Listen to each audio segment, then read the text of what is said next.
Hey everyone, I am back with a new video. So this video is about coordination, जो कि exercise therapy का काफ़ी important chapter है। इससे पहले मैंने एक चैप्टर का बनाया था बैलेंस, जो कि बहुत इम्पॉर्टेंट है। Balance and coordination exercise therapy के मेन सब टॉपिक हैं। सो अगर आप इसे प्रिपेयर करते हो, सो एक्सरसाइज थेरेपी के बाद जो भी इससे रिलेटेड चीज़ें आप पढ़ोगे वो आपको ईजिली समझ में आएगी। So basically what is coordination? Coordination is a measure of quality of movement. It is the ability to carry out smooth, accurate and controlled motor responses which depend on intact neuromuscular system.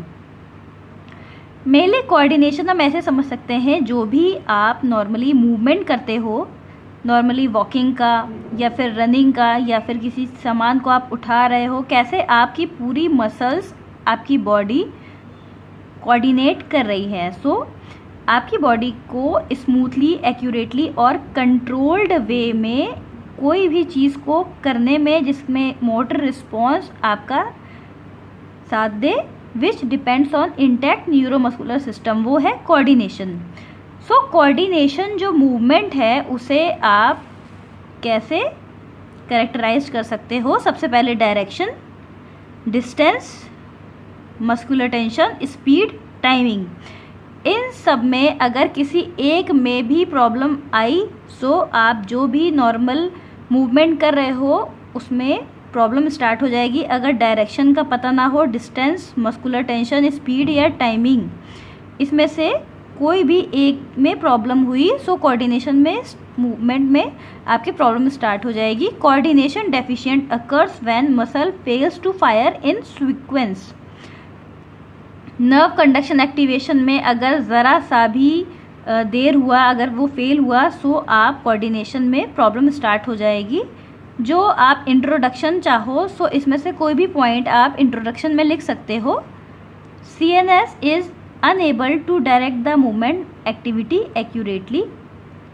Coordinated movement require adequate strength and range of motion to complete a particular task. एक coordinated movement के लिए आपको strength और range of motion का होना बहुत ज़रूरी है किसी भी टास्क को करने के लिए। Incoordination occurs due to CNS lesion.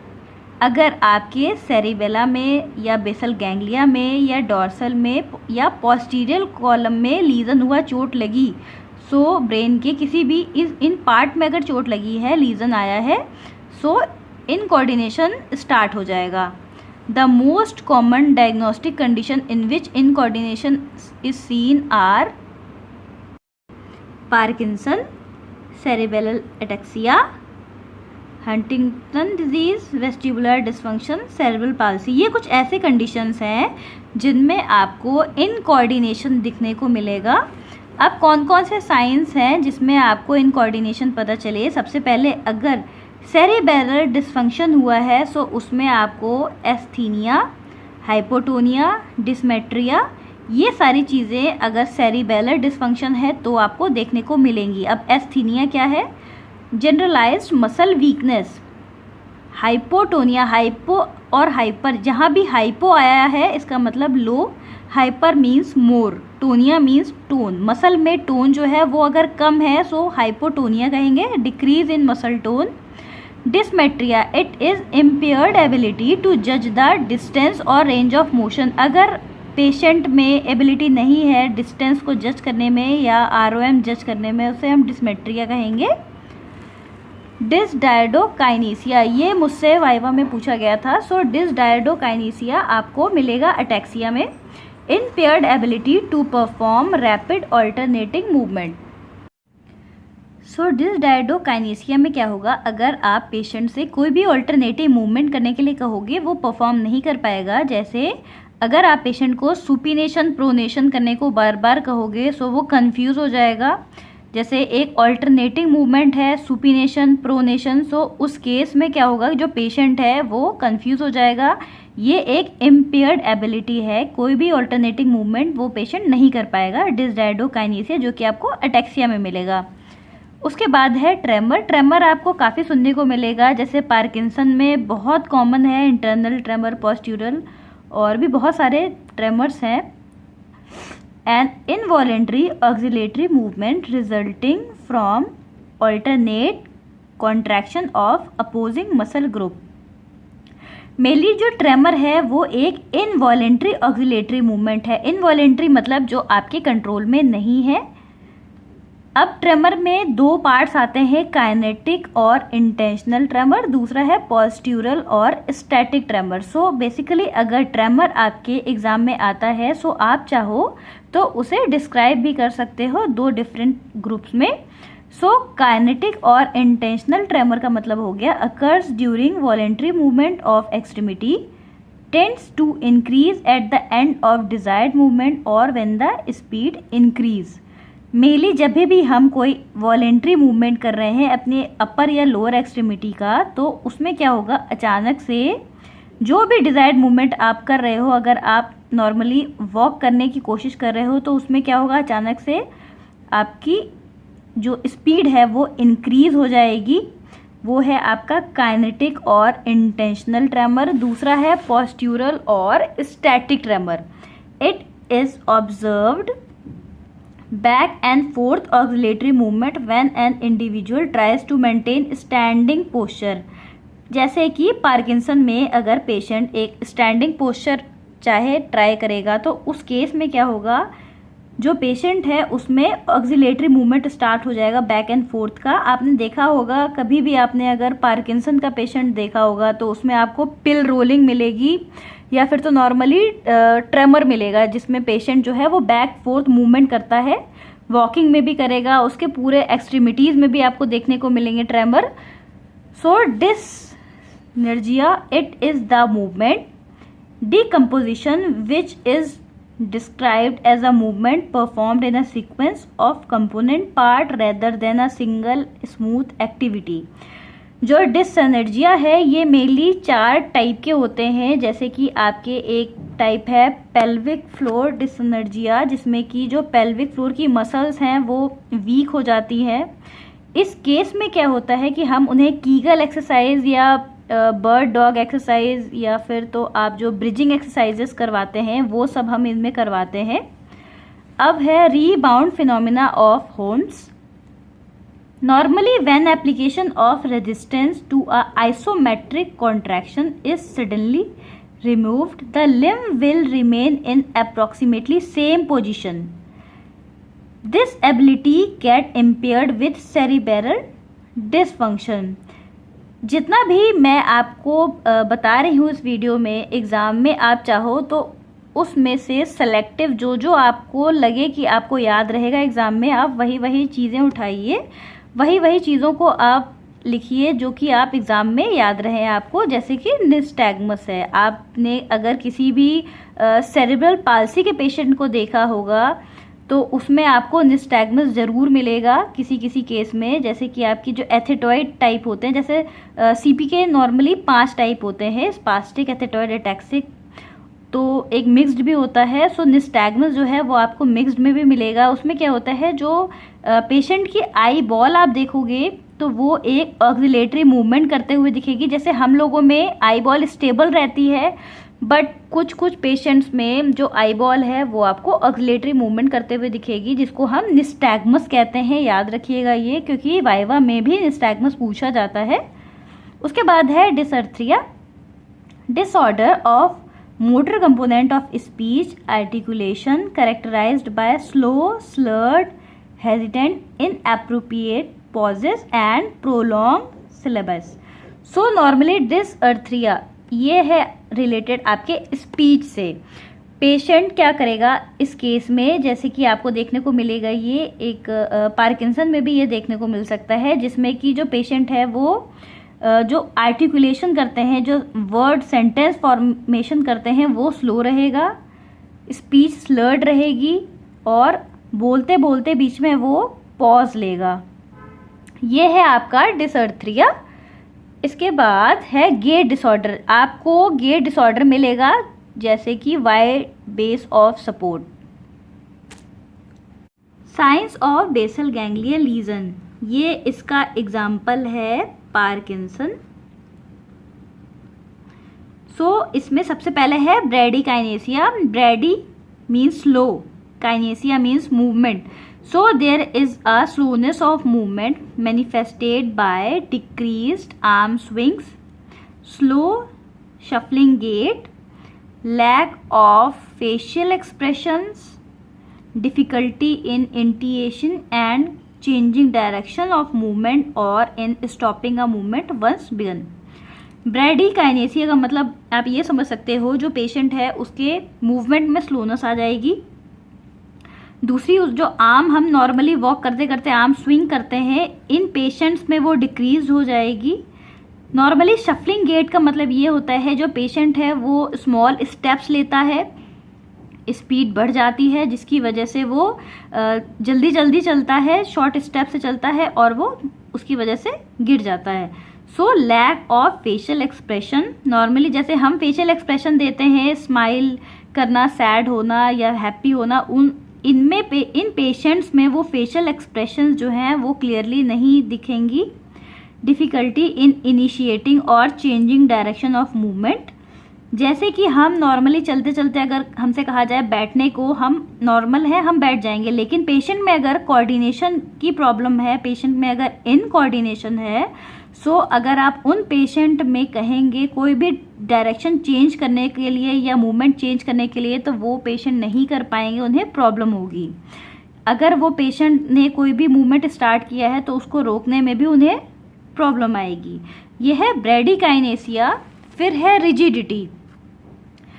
Rigidity, it is an increase in muscle tone causing greater resistance to passive movement. ये दो टाइप के होते हैं, लेड पाइप रिजिडिटी और कॉगव्हील रिजिडिटी।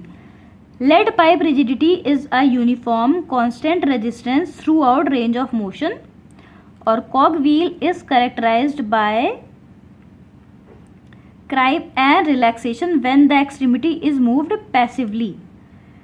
फिर है आपका resting tremor. Tremor of rest especially in distal approximately in form pill rolling, these tremor disappear in movement. Resting tremor, अगर जैसे पार्किंसन का कोई पेशेंट है, उन्हें अगर वो रेस्ट कर रहा है, उस केस में क्या होगा, वो जैसे हम भगवान की माला पिल करते हैं, इन पेशेंट में आपको पिल रोलिंग देखने को मिलेगी। यह है आपका रेस्टिंग ट्रेमर। ये सब मैं बेसल गैंग्लिया के लीजन की बात कर रही हूँ। फिर है कोरिया। कोरिया का मतलब है involuntary rapid irregular and jerky movement.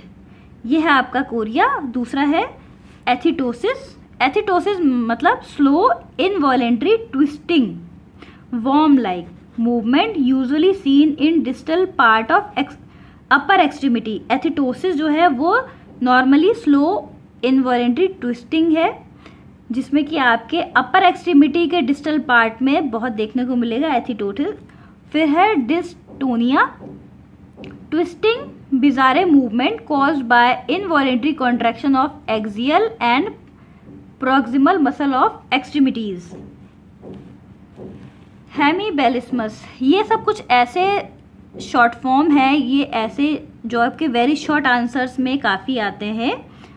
हेमीबेलिस्मस का मतलब है sudden jerky forceful wild feeling movement motion of arm and leg of one side of the body, जिसका रीज़न हो सकता है डॉर्सल पोस्टीरियर कॉलम, जिसमें पोस्टीरियर कॉलम इन्वॉल्व हो।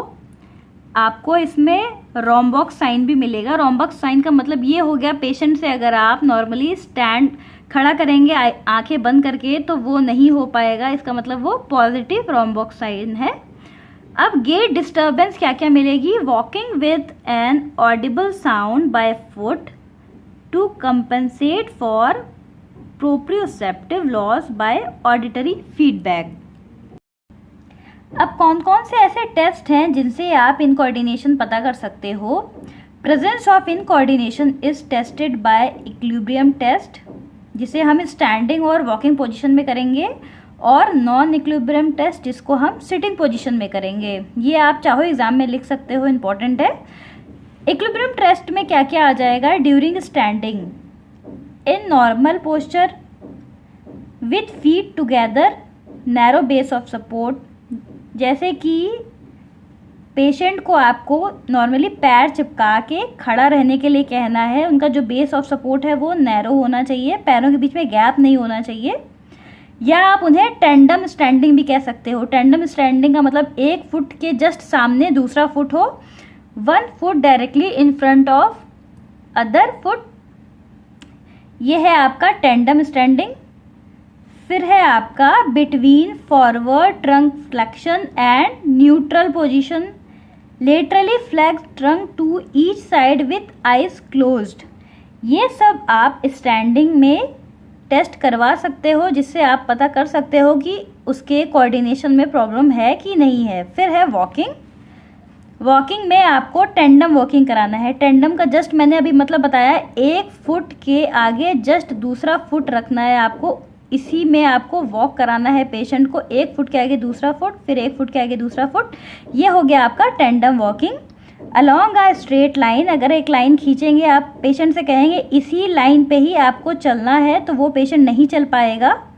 ऑन अ फुटप्रिंट्स, आप फुटप्रिंट्स के द्वारा भी पेशेंट को चलवा सकते हो। Side walk right and left, patient को बैकवर्ड वॉक कराना है। March and place, stop and start abruptly, तुरंत आपको स्टॉप करना है पेशेंट को, फिर स्टार्ट बोलना है, फिर स्टॉप फिर स्टार्ट, जैसे आपको सही लगे। With turning at 90 degree, 180 degree and 360 degree around circle, एक सर्कल बना के भी पेशेंट को आप वॉक करा सकते हो। पेशेंट को हील्स पे या टोज पे भी वॉक करा सकते हो विथ स्टेप ओवर और अराउंड ऑब्स्टेकल।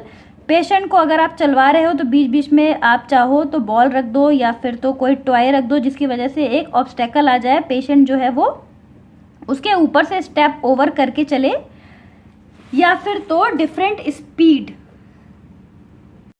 इक्विलिब्रियम टेस्ट के बाद आएगा नॉन इक्विलिब्रियम टेस्ट। कौन कौन से ऐसे टेस्ट हैं जो कि नॉन इक्विलिब्रियम टेस्ट में आएंगे। सबसे पहले है finger to nose. Patient is asked to bring a tip of index finger to tip of nose, movement can be repeated in number of times. Patient को क्या करना है, उसकी जो इंडेक्स फिंगर है इसको पेशेंट को नाक से टच कराना है, ये बार बार पेशेंट को कराना है, फिंगर टू नोज। फिर है finger to therapist finger.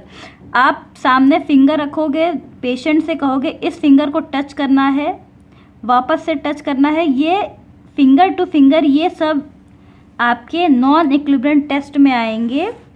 Alternate nose to finger, finger opposition, pronation supination with elbow flexed at 90 degree, alternate heel to knee, drawing an imaginary circle in air with either upper or lower extremity, position holding. Patient is asked to hold upper and lower extremity in any position. Rebound test. Rebound test का मतलब patient is asked to do elbow extension. Therapist applied resistance to produce isometric contraction. So ये सब आपके non equilibrium test में आएंगे. So this is all about your coordination, जिसमें मैंने आपको इंट्रोडक्शन बताया, आपके टेस्ट बताया, इक्विलिब्रियम नॉन इक्विलिब्रियम, फिर बेसल गैंग्लिया लीजन में क्या क्या साइंस आपको देखने को मिलेंगे, और उसके बाद मैंने जो कोऑर्डिनेशन से रिलेटेड जो भी साइंस हैं उनके फॉर्म्स बताए, कौन से कंडीशन में आपको कोऑर्डिनेशन से रिलेटेड प्रॉब्लम देखने को मिलेंगी वो भी बताया। So this is all about your coordination. अगर एग्जाम में आए सो जो भी टॉपिक आपको याद रह रहा है इसमें वो आप नोट्स बना सकते हो। So best of luck for your exam, and काफ़ी इंपॉर्टेंट चैप्टर है। Thank you for watching my video. Thank you.